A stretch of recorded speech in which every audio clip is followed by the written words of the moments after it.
Last Sunday, and lahat po ng mga kilalang-kilala ang church at kilalang-kilala ako, kapag ka last Sunday, I preach no other message but about making a plan for next year, di ba? Kaya yung title natin ay Make a Plan, mga kapatid. Yung bang ating nagano ay nasusundan ako. Sabi, pakasundan akong mabuti, no, para hindi nalilate. Make a plan for developing yourself. So, importante po, mga kapatid, na marinig nyo ang message na to. Na lahat po tayo, mga anak ng Diyos, meron po tayong plano na i-develop natin yung sarili natin. Our life is a gift from God. Every year is a gift from God. But we have to be responsible na yung gift ng life sa atin ng Panginoon at saka yung gift ng araw ay ma-develop sa atin. Ma-develop yung buhay natin. Amen? So this is the message of God to you. Make a plan for developing yourself. Let me start with Jeremiah 29:11. Basahin natin ang popular verse na to na kung ikaw ay Christian, kailangan alam mo ang verse na to. Let's read. 1, 2, 3, go read. For I know the plans I have for you, declares the Lord. Plans to prosper you and not to harm you. Plans to give you hope and a future. Nagrema na ba yung word na to sa'yo? Na ang Diyos kilala ka, personally, kilala ka ng Panginoon, at may mga plano ang Panginoon sa iyong buhay. Amen? At ang mga plano niya ay napakaganda. Plans to prosper us, plans not to harm us, plans to give us hope and a future. So yung next year, 2026, future, a few days from now, mag-i-start na yung 2026, may plano ang Panginoon para sa iyo. Kaya nga dapat, ang bawat isa sa atin na nandito ngayon, ang gagawin natin is to seek the plan of God for our lives. Yung iba merong mga long-term plan. Meron kayong mga 10-year plan, 5 years plan, siguro na nakaset. Hindi ko alam kung kailan kayo nag-start.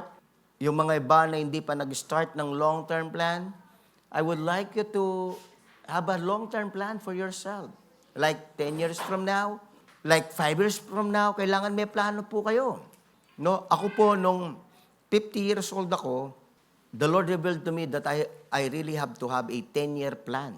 58 na ako ngayon. Next year, ilang edad ko na po? 50. Ang gagaling niya sa mata. 59 na ako next year. So, 9 years have passed. Bilis ng panahon, no? Kaya meron po tayong tinatawag na Vision 2027, Vision 10K, 1K, kasi the Lord gave me that 10 years ago. Plan for the church and plan for myself. 2 years na lang, 2026, 2027, yung 10-year plan ko. So, if you don't have yet the 10-year plan, please make one. Amen? Pero, siyempre, hindi lang yung plano mo sa sarili mo yun. Meron kang revelation na yung plano ng Lord para sa iyong buhay, yun ang iyong paplanuhin. Yun ang marireceive mong revelation that in 10 years' time, you will become this person. And you will do this. You will be doing these things, great things for God. Contemporary English version. I will bless you with a future filled with hope and a future of success, not of suffering. So I would like to tell you that every year, this is our verse for every year. Amen? Why? Because next year is included in the future. And what is our future concerning God? Our future is, God will bless you with a future filled with hope. Malaki ang pag-asa natin next year na magkakaroon tayo ng future of success, not of suffering. Lahat po ng gusto ng future of success, na ang year 2026 ay year of success, in the year of suffering. Say amen. Amen. Amen, yan ang nakasulat. Hindi naman po magiging successful po yung mga sinilang sa year of the horse. Hindi po. Kasi sabi ng mga Chinese na ang kanilang Diyos ay ang kalawakan, ang astrology. Yung mga pinanganak sa mga year of the horse, sila ang mamamayagpag. Sila yung pagpapalain o magiging tinatawag na maswerte. Wala po silang word na pagpapalain. Sila yung suswertihin sa 2026. Hindi po natin Diyos ang kalawakan. Hindi natin Diyos ang astrology. Ano po yung Diyos natin? Si Yahweh. Ang nagsabi ng Jeremiah 29:11, ang Diyos natin ay ang Trinity God. Amen?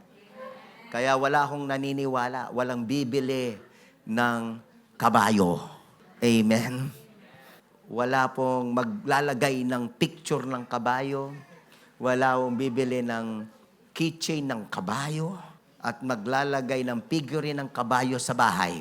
Ang maglalagay po, ang ibig sabihin, meron kayong tinatawag na lucky charm. Ang tawag po dyan, lucky charms. Pampaswerte. Ano? Hindi po tayo naniniwala sa swerte. Tayo po'y naniniwala sa Diyos na nagpapala. Amen? So ano po yung year natin ngayon? Ang year natin next year ay filled with hope. Amen? Kung meron kayong mga magandang di naranasan at may mga pagsubok kayo ngayon, the God is filling you with hope. This day, you have a different year next year. But if you had a good year, 2025, next year is a better year. Amen. Next year is a better year. Kaya nga yung sinasabing gustong-gusto ko, the best is yet to come. Sabihin mo sa mo, the best is yet to come. The best is yet to come next year. Amen? Future of success. 2026 is a year of success to all of us. Amen? But if the year 2025 ay mayroon kayong maraming sufferings, sa totoo lang, kung nagkaroon man kayo ng maraming sufferings and you have relationship with God, you are listening to God well, you know what? Alam mo na yung suffering na yon ay may lesson ng Panginoon. You have grown more matured. You have grown better. Amen? You have become a better person because of those sufferings. So, you will never really say na, I had a bad year. No, actually, yung pong mga nagkaroon ng iba't ibang mga pagsubok, mga sufferings last year, sila talaga yung merong year na best year because they overcame a lot. Amen? Kasi kung may suffering ka, may pagsubok ka, hindi mo in-overcome, bad year talaga. Pero kung in-overcome mo yon by God's grace, by God's wisdom, through the help of the Holy Spirit, the best yun. Kaya parati natin sinasabi, lahat ng mga pagsubok, pagpapala ng Diyos. Amen? Kung hindi man pagpapala na material yon o whatever, parati ang pagpapala nun nasa area ng karakter. Amen? Tumibay ka. Naging mas malakas ka. Amen? Naging mas matalino ka. Which are very significant blessings of God. Amen? Kaya kung sino man po yung mga maraming mga pagsubok last year, I bet kayong pinakamaraming blessing in terms of spiritual growth at growth sa inyong mga faith kay God. Kayo yung maraming growth sa inyong karakter. Amen? Palakpakan po natin yung mga nag-grow. I congratulate you. Marami kang suffering, pero marami kang in-overcome. At maraming kwentong magaganda sa buhay mo. Amen? Sige, kamayan mo yung katabi mo, sabi mo, I congratulate you, kapatid. I congratulate you. Kung marami kang naging pagsubok at ikaw ay nagtagumpay. Pero kung marami kang pagsubok at marami ka namang bitterness, grabe, kawawa ka nga. Amen? Kawawa ka nga. Pero now, God can turn these things around. Babaligtarin ng Panginoon yan. Pagagandahin ng Panginoon, sumuko ka lang sa kanyang kalooban. Amen? Sabihin mo sa kata mo, surrender is the key. Ang pag-surrender kay Lord, ay yan ang susi para po ma-turn ang mga bagay-bagay around by God. Because God cannot really turn around things if you're not surrendered to Him. Amen? Ikaw yung sumasagabal. Pagka hindi ka nakasurrender, sagabal ka sa ginagawa ng Diyos. Are you going to allow God? You can only allow God to make His great work upon your life and through your life if you are fully surrendered to Him. Proverbs chapter 21 verse 6, here is what it says, "The plans of the diligent lead to profit, as surely as haste leads to poverty." Anong ibig sabihin nito? The plans of the diligent. So yung mga diligent, ito po yung tinatawag na maagap. Maagap sila kasi sila'y maisip, matalino. Amen? Diligent. Yung mga diligent, mayroong plano. So, ang Panginoon Diyos, may plano sa buhay natin, nagpaplano siya. Yung mga diligent, sinisik ang plano ng Panginoon, at yung mga plano ng Panginoon, yun ang nagiging plano niya. Kaya lahat ng mga anak ng Diyos, may plano. Sabihin mo sa mo, may plano ka ba? Hindi pwedeng wala. Ang plano natin ay galing sa puso, kaisipan ng Diyos, plano ng Diyos. Proverbs chapter 16, verse 3, "Commit to the Lord whatever you do, and He will establish your plans." Ayan. Paano po i-bless ng Panginoon yung mga plano natin? So, kailangan nakakommit kay Lord dyan. Pinagpe-pray na yan. Commit to the Lord, whatever you do, whatever your plans are. Yung whatever, ito po yung mga tinatawag na mga activities sa plan sheet. Every year, this is what we give to you. Dapat meron po kayo nito. Ito yung planning sheet natin. Gagawin natin. Make a plan. Make a plan for developing yourself. So ito po yung tinatawag na plan sheet. So, kung makikita ninyo, yung plano, may goal ka, may action plans ka. So yung mga action plans na yon, whatever yon. Yun ang whatever. Whatever you do. Kung ano man ang mga action mong gagawin, base doon sa goal mo. So sa paggawa ng plano, ang pinaka-importanting una, ano yung gagawin mo, yung goal mo. Bakit mo gagawin yan? Tapos lalagyan mo ng action plan. Sino po dito ang nakagawa na nito?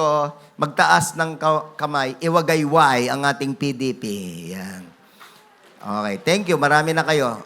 Pwede na pong baba. Yung pong mga hindi pa ginamit ito, iwagayway. Yung hindi nyo pa ginamit ito, ayan, meron. Yung mga hindi pa gumamit nito, papatulong kayo doon sa mga marunong. Pero I think this is DIY. Do it yourself lang naman to. DIY lang naman yan. Pero if you think you need the guidance and counsel in making your plan sheet for 2026, please approach your leader. Mamaya bibigyan ko sila ng instruction na ganyan ang gagawin nila sa inyo. Ulitin ko, lahat po na nakikinig magsabing amen. Basahin natin ang Proverbs 16:3. "Commit to the Lord whatever you do, and He will establish your plans." So, yung lahat ng gagawin mo, isusulat mo dito, doon sa action plan, yung goals mo, isusulat mo. Whatever you do, at ang gagawin mo, iko-commit mo kay Lord. Ang ibig sabihin ng iko-commit, ipagpe-pray mo kay Lord. Kaya nga, in 2 weeks time, iko-commit natin ito, ipagpe-pray natin dito. Lahat to nakuha yon, magsabing amen. So, ang instruction ko nga sa inyo, 30 minutes a day. Hindi kasi birong ginagawa to, huwag niyong madaliin. You need to be prayerful, you need to pray. Ipagpe-pray nyo kay Lord kung ano yung lahat ng isusulat nyo dito. 2 Corinthians chapter 8, verse 7, "But just as you excel in everything, in faith, in speech, in knowledge, in complete earnestness, and in your love for us, see that you also excel in this grace of giving." So, ang sabi ng salita ng Panginoon dito, excel in everything. Excel. Anong ibig sabihin ng excel? Ang ibig sabihin po nito ay maging above average ka.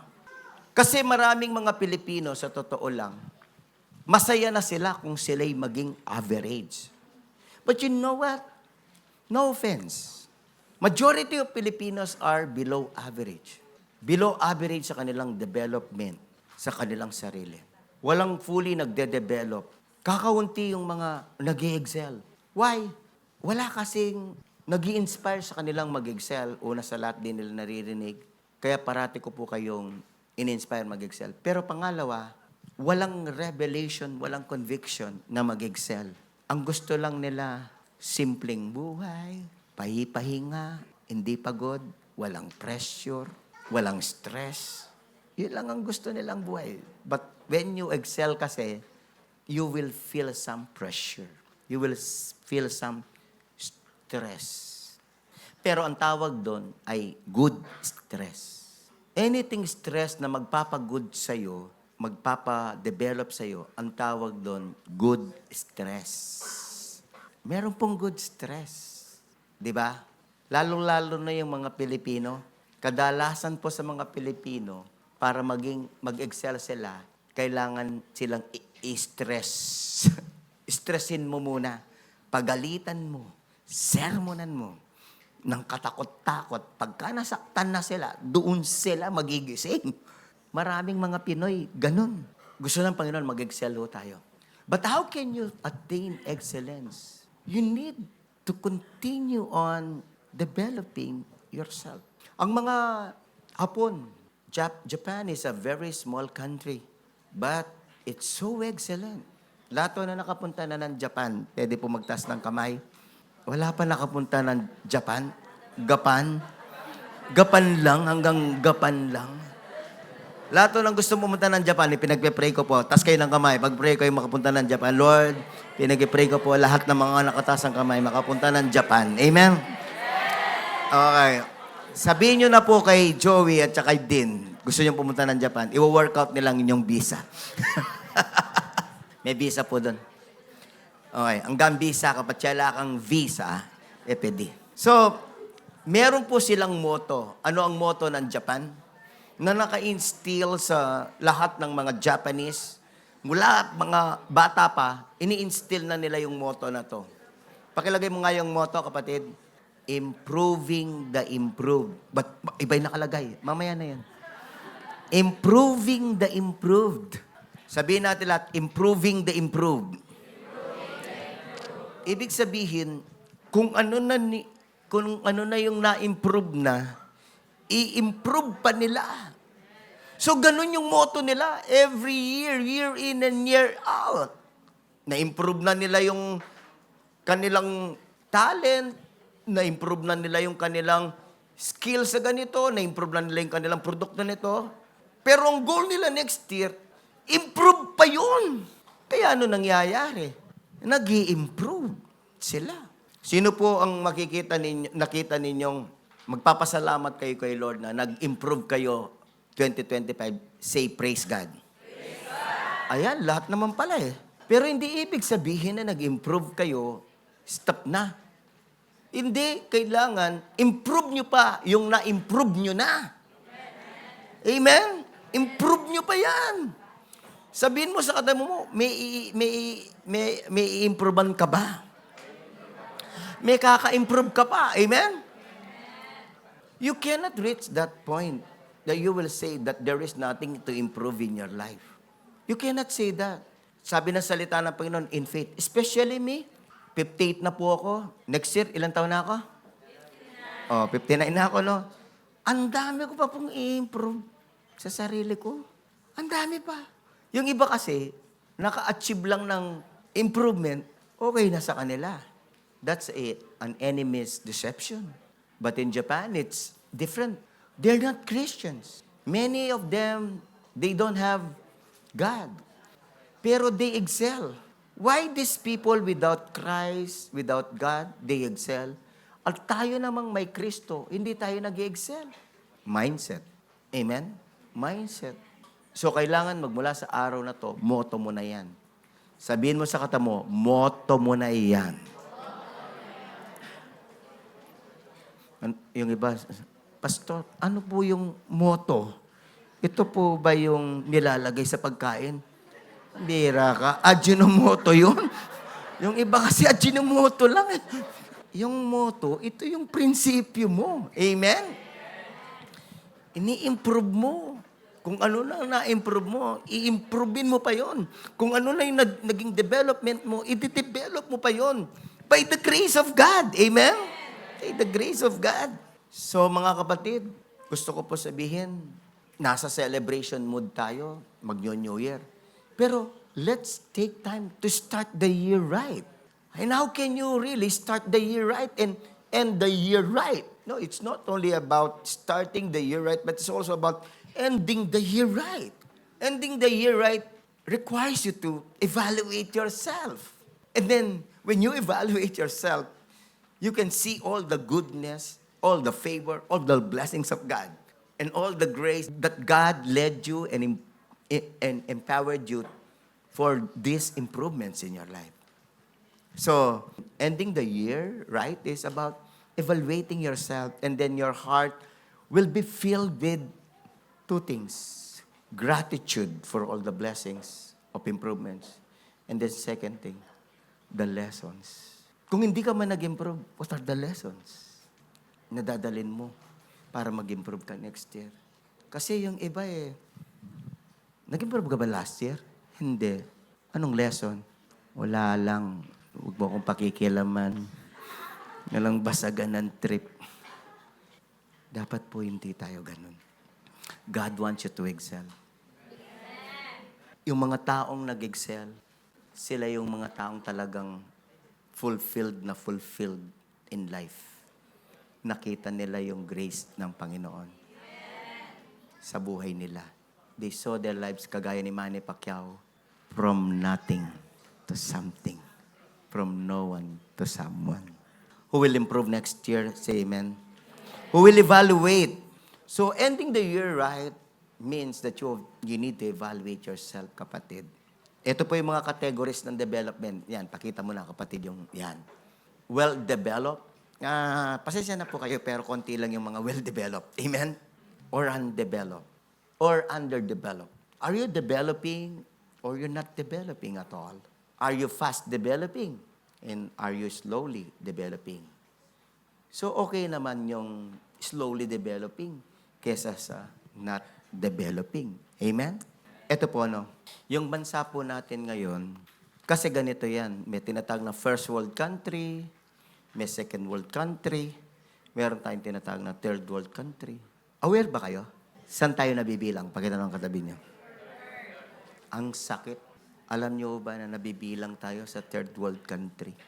Ang ibig sabihin po ng mga third world country, not developing or underdeveloped or slowly lang developing. Nung nagumpisa yung pamumuno ni BBM, pag-usapan na lang po natin itong present government natin. Wow! Sumaya tayo lahat kasi dineclare tayo sa buong mundo na developing. So, ibig sabihin, hindi na tayo tinatawag na third world country, although we still belong there, but we are called developing country. Bakit ko sinasabi to? Kasi kung anong tawag sa bansa, yun ang pagkatao ng mga nandun sa bansa na yun. So, ibig sabihin, kung developing ang bansa natin, nagde-develop ang mga Pilipino. Kung mga hindi nagde-develop ang bansa, hindi nagde-develop yung mga Pilipino. Ganun po yun. And it's so hurting. And this really breaks my heart. And pagka nag-uusap kami ni Pastor, this breaks our heart. Maraming mga Pilipino talaga hindi nagde-develop. Kaunti lang yung mga nagde-develop. Kaya ang mission ko sa buhay, stir you up to develop. Yun ang mission namin. Sino po ditong masaya na nandito kayo sa Christ the Living Community? Magsabi ngayon. Ni-stir up po namin kayong mag-develop sa inyong faith, sa inyong spiritual life, and in all areas of your life. We stir you up. We encourage you to develop. Gumanda na nga sana nung una, first year ni BBM. Second year. Ngayon, dumating dumating ang pasabog ng flood control. Grabe, bumagsak lahat ang tingin na naman sa Pilipinas. Lalo na nung nagsalita si Donald Trump, President ng Amerika. Kasi when Donald Trump speaks, everybody listens. Ano sabi ni President Donald Trump ng Amerika? Kakalungkot, nakakasakit, nakakainis. I don't know what to feel. Pero siyempre, submitted lahat kay God yun for the comfort of God. Sabi ni Donald Trump, ewan ko kung alam nyo. Sino nakakalam na sinabi ni Donald Trump about the Philippines? Ano ba yung mga talagang pinapanood nyo?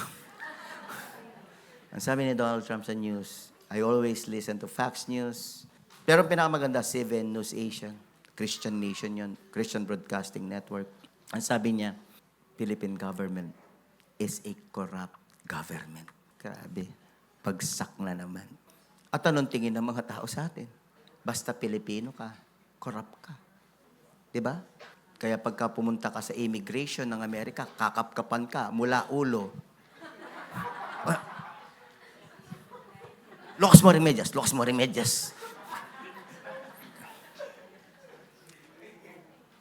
Alam niyo po, ang tingin nila sa atin, corrupt. Tingnan niyo po yung katabi niyo. Nakikita ang corrupt sa mata. Sabihin mo, walang ko-corrupt.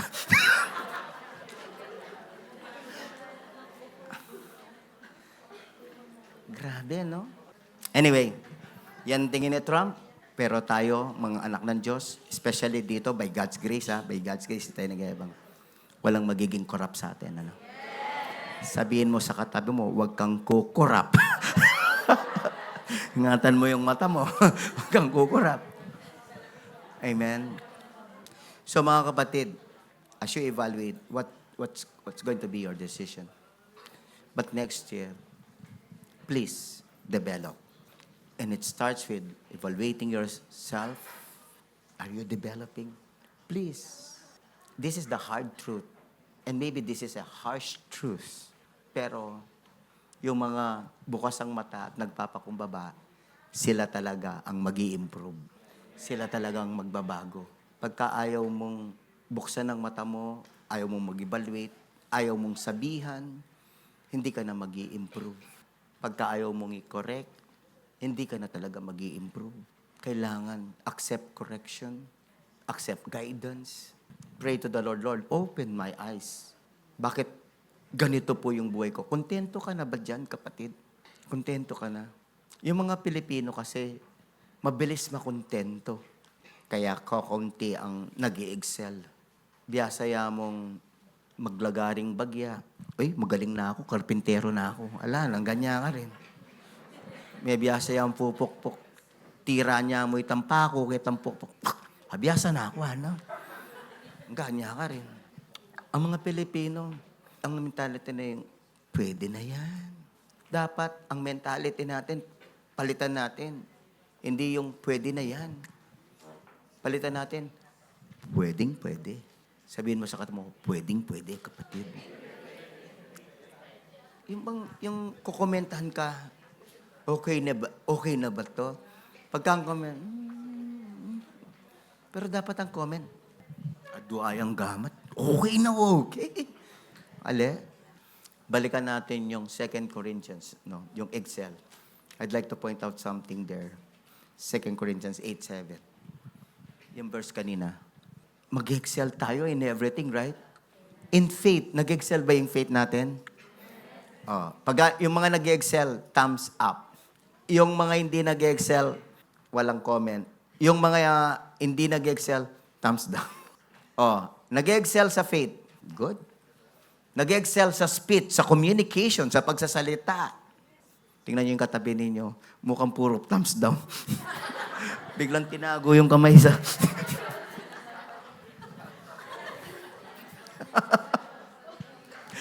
In knowledge, tsaka alaman. Amen? Hindi lang puro TikTok. In complete earnestness, ibig sabihin, zeal, passion kay Lord. What about love? Sino gusto mag-excel sa love? Sa giving. Of course, ang sabi ng salita ng Panginoon, excel in everything. At hindi naman pwede na Matutulog ka lang ng 8 oras, paggising mo, excellent ka na. Walang ganun. Kasi masyado tayong naniwala kay Alibaba. Kumiskus, Genie ba? Kumiskus ka ang bagya. Magbayo na nga ni ngega na gana. Ali. At inyang process. Ing excellence at inyang process. Kunyari nga liwat, they don't want the process because the process, many times, it involves physical stress. Good stress, by the way. It includes good stress on mentally. Kasi mag-e-effort ka eh. Mag-a-adjust ka. But that's the only way that you can attain excellence. Bakit di nga liwa? Meron pong mga tinatawag na gifted. No, yung bang madali lang sila. Kunwari, kung sa academics, madali lang nalang maintindihan. Meron pong mga ganyan na gifted. But may I say this? Lahat ng nakikinig, sabi ng amen. Tayo lahat, marami sa atin, hindi gifted na mabilis mag-isip. Pero alam niyo ba, ang good news, kapag ka kinumit mo kay Lord, bibilis ka rin makaintindi. Bibilis ka rin. Sasanayin mo lang yung mind mo. Sasanayin mo lang yung katawan mo. Bibilis ka rin. Kaya lang, mahirap sa una. Pagkatapos, mabagal pa. Pero pagka tsinaga mo yung mahirap, tsinaga mo yung mabagal, pagdating ng ilang panahon, magiging mabilis ka na rin. Amen? At pagka naging mabilis ka na, chicken feed darapit. Easy na nga. Easy na. Sino po dito ang magde-develop next year? Magsabing amen. So please take time to evaluate this year. Magkaroon po kayo ng honesty sa inyong sarili. Lord, hindi po ako nag-develop. Magde-develop ako next year. Kung nag-develop ka na, this is my encouragement to you, develop more. Be better. Pwede ka pang maging better dyan. Ano sabi na salita ng Panginoon sa Psalms 90 verse 12? The Word of God says, Psalms 90 verse 12. Basahin natin. 1, 2, 3, go read. Teach us to number our days so that we may gain a heart of wisdom. Anong ibig sabihin ng teach us to number our days? Marunong kang magbilang? January 2, January 3, January 4? Hindi. Ang ibig sabihin ng teach us to number our days, let every day be counted. Make every day count. Ibig sabihin ng make every day count, explain na naman. Make every day a significant day for improvement. Make every day a day of improvement. Sino po dito ang gusto yon? Next year, 2026, every one of us has 365 days. Amen? So, mag-i-improve ka every day. Meron kang i-improve every day sa iyong buhay. Amen? Mamaya sabihin ko yung 7 areas. Spiritual, financial, health, relationship. Every day, meron kang i-designate na gagawin para mag-improve ang isang area o isang bagay sa iyong buhay. Teach us to number our days that we may gain a heart of wisdom. Sino po dito ang gusto ng heart of wisdom? Magsabing amen. Hindi po lang ito mind of wisdom. Heart of wisdom. Ito po yung mas magandang wisdom kesa sa mind of wisdom lang. Heart of wisdom, kasama dito attitude. Kasama ugali dito. So, sino po lahat ng gusto magkaroon ng heart of wisdom, magsabing amen. Sabihin mo sa kata mo, gawin mo PDP mo. Yung pong paggawa ng PDP, wisdom. Hindi po siya waste of time. Hindi siya waste. Wisdom po siya. Amen? Karunungan po ang mayroon pong plano sa buhay. Karunungan na nagpaplano. Hindi po ito pagsasayang ng oras. And besides, may sabihin po ako sa inyo, pagka hindi po kayo nagplano, may magpaplano po sa inyong ibang tao. Pagpaplanuhan nila kayo. O, kapag pinagpaplanuhan ka ng ibang tao, sunod ka ng sunod sa kanila. O, magkape tayo. O, mag-Jollibee tayo. Pasyal tayo ng Boracay. Bili tayo ng ganito, ganyan. Silang magpaplano para sa'yo. Amen? Kaya, ang pagpaplano, responsibilidad mo sa sarili mo. Sabihin mo sa katabo mo, maawa ka sa sarili mo. Bigyan mo naman ng plano yung sarili mo. Alam nyo, no offense, I love you, wala. Sabihin mo sa mo, no offense. Sabihin mo sa katabo mo, mahal tayo ni Pastor. Kaya hindi nagde-develop ang marami. Hindi pinagplanuhan eh. Hindi mo pinagplanuhan, kapatid eh. Like yung faith mo, yung relationship mo kay God, hindi mo pinagplanuhan eh. Pero kung pinagplanuhan mo yan, gift mo yun sa sarili mo, responsibility mo sa sarili mo, edi sana ngayon nag-grow ka na. Nag-develop ka na. Amen? Kapatid, please. Lahat to ng gusto ng wisdom ng Diyos, magsabing amen. Kailangan may PDP kayo. Kaya lahat ng mga shepherd dito, please, i-guide ninyo lahat ng inyong mga flock na magkaroon ng PDP. Pagka walang PDP, mukhang magiging problema na muna naman next year yan. Hindi na naman yan mag-soul winning. Hindi na naman yan mag-grow. Now you see me, now you don't yan. Parang modest. Now you see me, now you don't.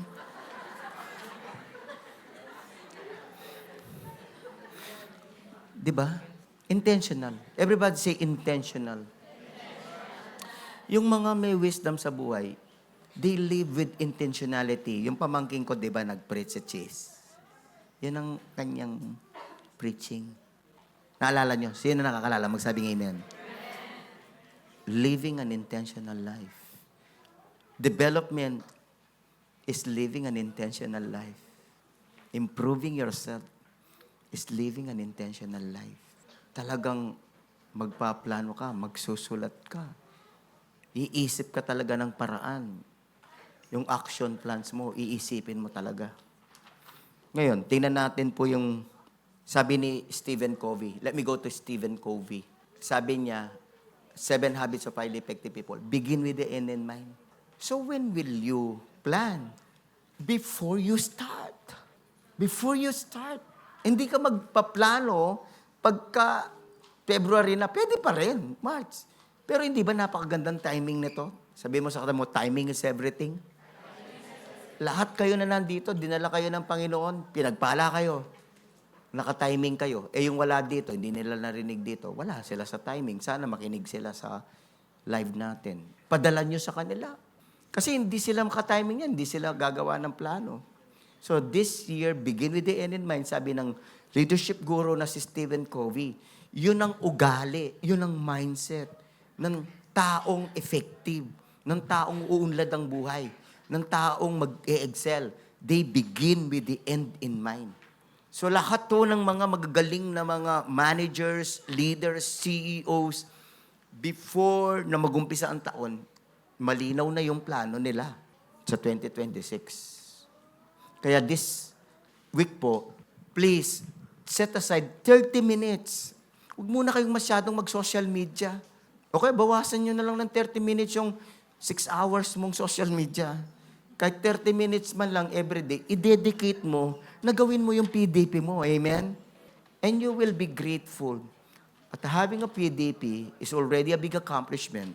And then it will be a guide for you how to live every day, how every day is going to count. Paano magka-count ang every day? Tapos magkakaroon ka ng ganitong planner. By the way, we now have a planner. Inspired ito sa pag-attend ko po sa Dulos. Meron silang devotion notebook. Ito, pang-devotion nyo na to. By the way, bawal lang nagsa-cellphone dito. Kahit nagpipicture, pasensya na po kayo, okay? Dito po, magsusulat kayo ng mga messages. Pero ito, planner din for the year. Itong isusulat yung PDP dito, itatransfer nyo po siya dito. Meron po siyang space dito. Amen? 250 po ito. Nabigla kayo, no? Pero dahil mabait ako, 50% discount. Magkano? 125. Ngayon, dahil mabait ako, 120 na lang sa'yo. Super kind ako ngayong araw na to. Sabi mo sa mo, 120 na lang sa'yo. Okay, ito ang good news. Lahat ng care group leader, ang church na magbibigay sa inyo. Pagka care group leader ka. Pero bibili ka. Sabihin mo sa kanila mo, bakit ka bibili? Ibibigay mo sa best mong plaque. Okay, bibigyan mo yung plaque mo. Pero encourage all your plaques to have this time management planner. Naku, nasira na. Ay, hindi, naalis lang. Hindi naman nasira. Okay. Kasi meron po siyang spiral. Kayo na yung gumawa ng paraan. Baka yung iba dito magaling manahi. Kasi nung pong nag-aaral ako, ang nanay ko, sabi niya, alisin mo yung spring. Tapos bibigyan niya kami ng sinulid. Tatahiin namin dito, di ba? Kailangan meron kang time management planner. Amen? Dito, meron siyang 52 blank sheet for taking down notes of message. Dito yon. Sunday message, nakalagay. Lalagay mo lang yung date. Tapos meron din siyang care group mentoring notes. Sa second page. Kaya meron siyang extra 52 leaves. Lahat to ng magpaplanong mag-develop, magsabing amen. So mga kapatid, this is about your future self. Kaya nga, ang gagawin mo, pagka meron kang ganito, mag-take ka ng picture ng sarili mo. Me today. Tapos mag-picture ka. My future self. No, di ba? My future me. Okay, pag-usapan po natin yung mga 7 areas na kailangan nyong i-develop. No? By the way, I would like to remind you of the verse Romans 8:14 that when you do this, palid kayo sa Holy Spirit, okay? For those who are led by the Spirit of God are the children of God. Lahat ng mga anak ng Diyos dito magsabing amen. Amen. So may Holy Spirit ka. Amen. Kung may Holy Spirit ka, sinasabi sa iyo ng Holy Spirit ngayon, makinig ka, kailangan meron kang PDP. Okay, sabihin mo sa katabi mo, huwag mo nang pagmatagasin ang puso mo. Huwag ka nang matigas ang ulo. Okay, kapag yung mga gagawa ng planner, nakikinig sa Holy Spirit. Yung mga hindi gagawa ng planner, wala. Sarili lang talaga pinapakinggan. Papasok sa isang tenga, lalabas naman sa isang tenga, kaya wala nagaganap sa buhay. So dito, I'd like you to understand 3 John 1:2. 3 John 1:2. Beloved, I pray that you may prosper. Ang ibig sabihin ng prosper, umunlad. You will grow in all things and be in health just as your soul prospers. Prosper in all things. Everybody say all things. Not only in one thing or a few things, but all things that are important to you. Yung mga importante sa atin na determine natin, 7. Number 1, spiritual life. Pangalawa, health. Pangatlo, financial. Pang-4, relationships. Pang-5, skills. Pang-6, attitude and mindset. Pang-7, mission and great commission. Number 1, yung spiritual life. Kailangan alam nyo na ang una nating i-develop, spiritual life. Kasi Matthew 6:33, yung ibang life natin, madedevelop yan kapag kainuna muna natin si Lord. Amen? Ano yung unang i-develop?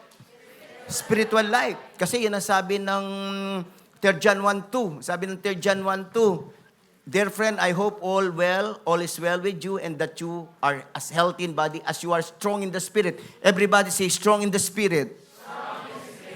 So yun po yung pinaka-importante ngayon, especially in the last days, that we are strong in the Spirit.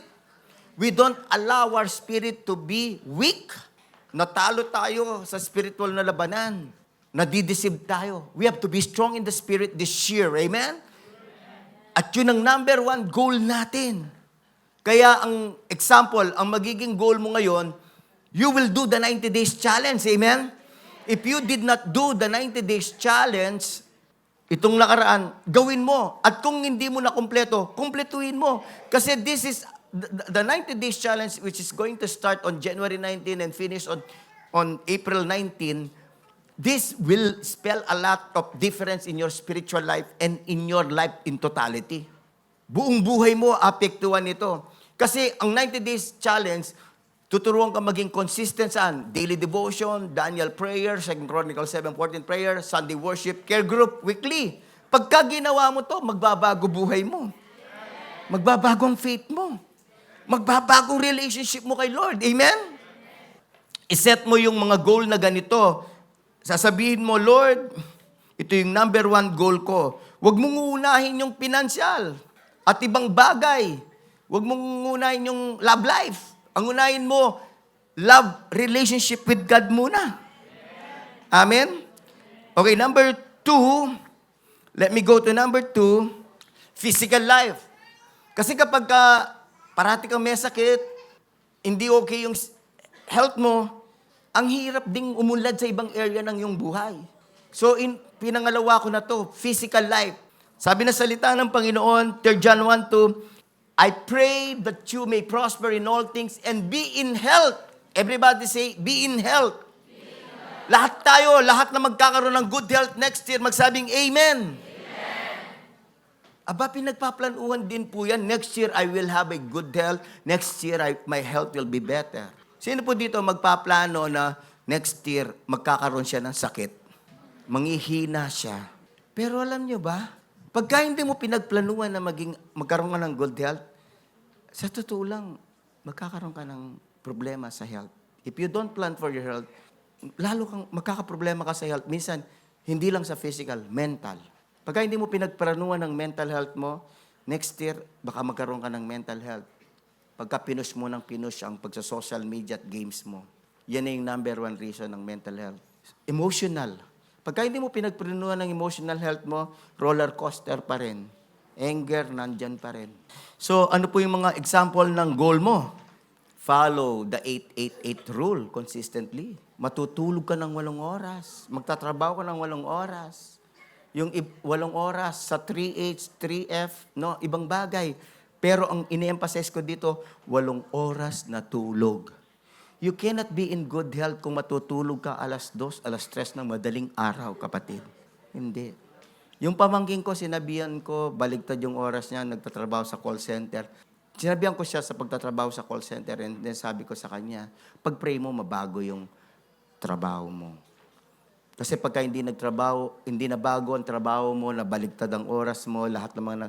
Hindi ako against sa call center, pero maganda po yung daytime yung ano nyo. Kasi pagka hindi nagbago, you will suffer physically, mentally, emotionally, kapag ka nasa graveyard ka parati. Tapos, magsasuffer din social life mo, magsasuffer din ang ministry mo, magsasuffer din ang family life mo. Maraming masasakripisyo pagka baligtad yung oras ng pagtatrabaho. Almost everything that is important to you magsasuffer. Especially relationship. Kasi iba yung oras mo, ibang oras nila. Di ba? Okay. Weight to lose. Pakita naman yung katawan mo. Ay, katawan ng katabi mo. Wag naman yung masamang tingin na. Sabihin mo, kapatid, ilang kilo? Ilang kilong ibabawas mo?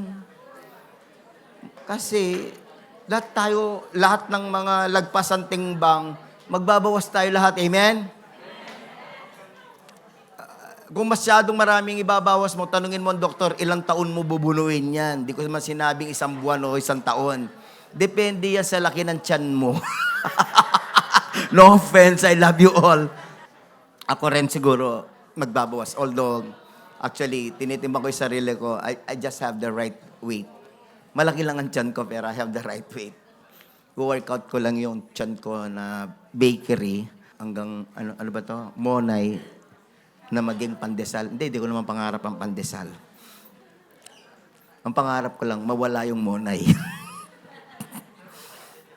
Exercise 3 times a week. Inumpisahan ko na kagabi. Pinakitaan ko na si Pastora Ruth. At ang plano ko, ibibidyo ko yung everyday. Hindi, 3 times a week lang. Every time na mag-exercise ako, bibidyoin ko yung sarili ko. Hindi ko naman ipopost. Ipapadala ko sa mga primary 12 at pastoral team. Kasi accountability, di ba? And then, ito na ipapakiusap ko, please, lahat tayo, regulated social media, okay? Yung tamang social media lang, huwag tayong maalis yung pagka-addict. Number 3, financial life. Lahat to ng gustong umunlad ng kabuhayan next year, magsabing amen. Alam niyo ba na yan ang plano ng Panginoon sa atin? Ang sabi na salita ng Panginoon, Proverbs 10:22, the blessing of the Lord makes a person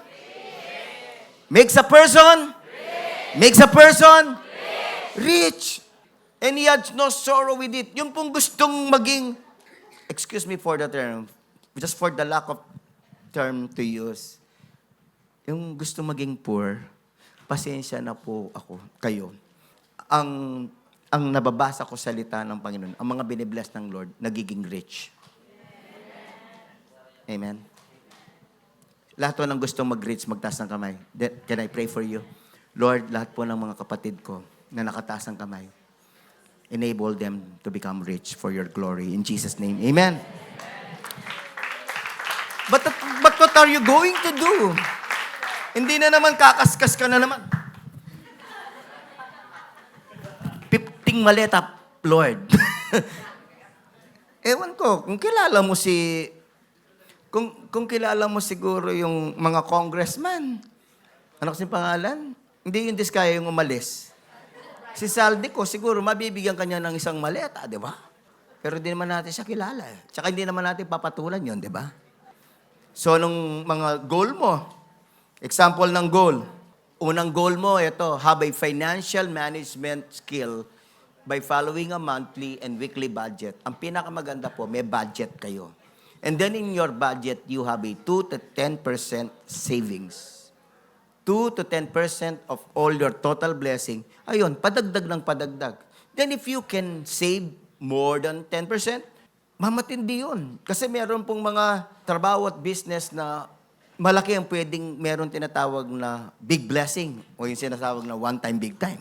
Pwede rin yun. Pero kailangan, pagka kumita ka ng one-time, big time, huwag ka rin one-time millionaire, one-day millionaire. Mawawala din yung blessing ni Lord. Dapat walang one-day millionaire. Sabihin mo sa mga, walang one-day millionaire. Now, you can share your blessing, but really, you really pray to God. Okay? Kaya nga ang plano namin ni Pastora Ruth, magkakaroon tayo ng business seminar. Tapos, strengthen natin ulit yung tatry nating invite si Chinketan para po mabigyan niya tayo ng mga idea sa mga investments. Okay, number 4, relationships. O, lahat po tayo may relationships, di ba? Ano sabi na salita ng Panginoon sa relationships?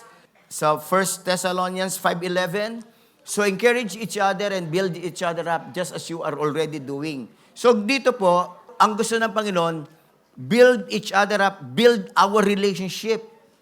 Build better relationships, build good relationships. Mga example ng gagawin nyo, kung meron kayong hindi magandang relationship, especially among your family members, please be reconciled. Sabihin mo sa mo, be reconciled. Mahirap pagpapalain ng taong merong pangit na relasyon o masamang relasyon sa kapamilya. Especially sa magulang. Lahat tayo dapat maayos ang ating relasyon sa magulang. Sabihin mo sa mo, ayusin mo na. Okay? Ayusin mo yung relasyon mo sa iyong anak. Di ba? Para pagpalain tayo ng Panginoon. Amen? Pangalawa, good relationships with my mentor and my disciples. Kailangan una mentor, bago disciple. Alam niyo bakit? Tanong niyo bakit? Kasi, maganda relationship mo sa disciple mo, pero hindi magandang relationship mo sa mentor mo. Anong tawag doon? Rebelde. Anong tawag doon? Pag sabi mo saan mo, anong tawag doon? Anong tawag? Brother Lito? Rebelde. Paano kapag lapapalahin ni Lord? Nagre-rebelde ka sa mentor mo. Dapat ayusin mo yung relationship mo muna sa mentor mo. And then sa disciples mo. Diyan i-bless ng Panginoon ng fruitfulness. Amen? So relationships. At gusto kong idagdag, kung ang relationship mo ungodly, alisin. Kung ang relationship mo wala sa timing, putulin mo muna. Amen? Kung nag-aaral ka pa, ang goal mo next year, wala ka munang girlfriend at boyfriend. Ang asikasuhin mong relasyon, Diyos at pamilya mo at pagdidisipulo mo. Amen? Kaya sabihin mo sa kata mo, kapatid, sa mga youth na nasa katabi mo, sabihin mo, alisin mo muna. Maghintay ka. May tamang panahon yan. Amen? Oo. Kasi yung iba, wow, ayusin ko yung aking relasyon sa aking girlfriend. Nasa kanya na nga lahat ng time mo at pera mo di ba? Mangupit na kaping kang tatang mo. Bata mo, i-date na yung girlfriend mo, ale. Mangupit na kakangma mo, nananganingaganagan ang dahilan mo para may kapera ka, banta. Makapag-date ka mo kay boyfriend mo, ale. Eto to. Pakisabi kay siping mo, eto to. Alam na this. Di ba? Ang gastos kaya ng may girlfriend at boyfriend. Number 6, skills. Lahat tayo maging skillful, amen? Exodus 35:30-35. So then Moses said to the Israelites, see, the Lord has chosen Bezalel, son of Uri, the son of Hur, of the tribe of Judah. Sabi natin lahat, Bezalel. And he has filled him with the Spirit of God, with wisdom, with understanding, with knowledge, and with all kinds of skills. Sino ang gustong mabigyan ng Diyos ng lahat ng mga blessing ni Bezalel? Magsabing amen? Sabihin natin, Bezalel. Sabi doon, God will fill you with the Spirit of God. And when God fills you with the Spirit of God, you will be filled with wisdom sa iyong craft, understanding, knowledge, and with all kinds of skills. Paano naman po ibibigay ni Lord magaling ka kagad? Hindi. Hindi na naman genie yan. Hindi. Yung lahat ng skill na binigay ni Lord, i-develop mo. At karaniwan, para ma-develop, practicein mo. Practice makes it perfect, sabi nga. Practice makes it perfect, but no one is perfect. Why practice? Yung lang mabilis ang nakagets, ang tatawa. So, mga kapatid ko, skills, to become skillful, it takes a process. Ang sabi ni Alex Yala, yung sumisikat na rising tennis star natin from the Philippines. Sino nakaalam kay Alex Yala? Babae po to si Alex. Talagang, yung mga, alam nyo lang, yung mga, balor. Anyway, sabi niya, mula grade 4 years old, nagte-tennis na siya. Tennis ng tennis, araw-araw. Kaya gumaling siya, di ba? Sabi ng Proverbs 22:29, do you see a man skillful in his work? He will stand before kings, he will not stand before obscure men. Totoo? Di ba yung mga skillful lang nagtatrabaho sa hari, sa Malacanang, sa mga the best na mga kumpanya? Sabihin mo sa kano, you will be skillful. Lahat ng mga kapatid ko nagtatrabaho dito, be skillful teacher, be skillful engineer, be skillful architect, be skillful doctor, be skillful. Amen? Develop. At ikaw ay makikita mo ang blessing ng Panginoon. Magkakaroon ka ng platform, gagamitin ka ng Panginoon sa hari, ganun. So, example. Develop all the life skills like communication skills, decision-making skills, analytical skill. Ako gusto kong i-develop AI because everything now is AI. Sabihin mo sa katabi mo, AI, kapatid Pero kailangan bago AI, BI. Biblical intelligence. Okay? Bago AI, BI muna. Gifting and talents, develop all this. And then, let me go to number 6, attitude and mindset. Everybody say, attitude and mindset. So, kailangan po, Romans 12:2, do not be conformed to this world, but be transformed by the renewal of your mind. Everybody say, renewal of your mind. So, yung mind natin, hindi kagaya ng mind ng libutan. Meron tayong biblical mindset, kalugod-lugod sa Panginoon. Meron tayong good character. Isulat ninyo, ano yung mga mindset? Example, biblical mindset, faith mindset, obedience mindset, overcome mindset, problem solver mindset. Pati 5S. Sabihin mo sa 5S din, kasama dyan. Kung hindi pa kayo nagpa-5S, please mag-5S tayo. Ako rin, dito sa church natin, improve natin ang 5S.